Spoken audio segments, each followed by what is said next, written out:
Ama-Ireland Boys, episode 5, season 1. Action. Mfethu mabhelundu wazi wabhora.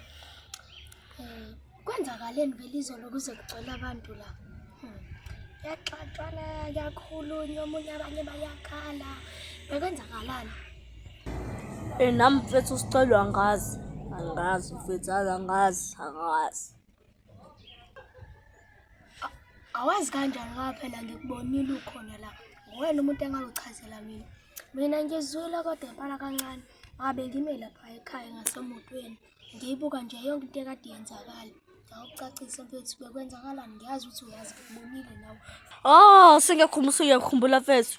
Asho uthi la ulo uMamboboza la uMabhoboza mfethu uqala uSkabo uthe 50-50 kuMabhoboza. uMabhoboza kanti uphethe ugwayi noChokhi. Hayi-ke angikhiphulele ugwayi kuba 50-50 azama umfake emlomeni.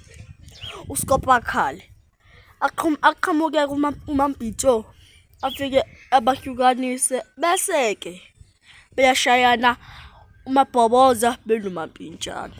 Bashayana uSkabo useyakhala. uMabhoboza uhambisa konke kwakubo bese wabuya waqhamisa uSkabo ngempama waba nemvimbo. Kwaxatshana kwaze kwafika nomama Mabhoboza. Hayi mfethu asiya-ke le topic isixoxa kuyona. Siya. Angiyazi vele. Ngibonile nje kodwa akukhala kodwa asiya-ke sikhulume ngokunye mfethu. Izwile kuthiwa i-crush yakhe isihambile isisiya res. Ngiyazi mfethu. Neyakhe isihambile. So angazi sobathola kumaphambi res.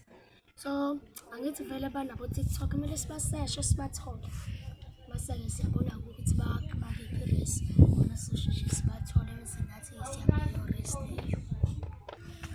Mfethu kunjalo nje.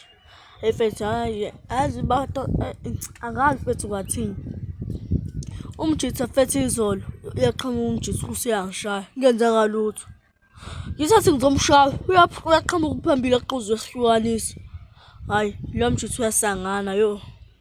Musa la wena ngoba ubusudlala nala ngikubonile usume naye esenhleli nobabili nidlala ibhola kodwa kade ukuthi wena kade senifuna ukushayana la nalo kade ngihlukanisa kodwa vele lo kade ngihlukanisa urongo ukuthi ayena ahlukanise sekuwena uzoshaya memele afike ngoba ekushayile umphindisele kuyima ehlukanisa kube equal 50-50 kube 50-50 nje kube equal ngoba irongo lento ayenzile. Mfethu. Hayi mfethu uzwile isibhamba izolo siqhume kanjani? Mfethu mina ngiyazomeka mina futhi bengikhathele. Yazi phela sengivuka ngo-5:30.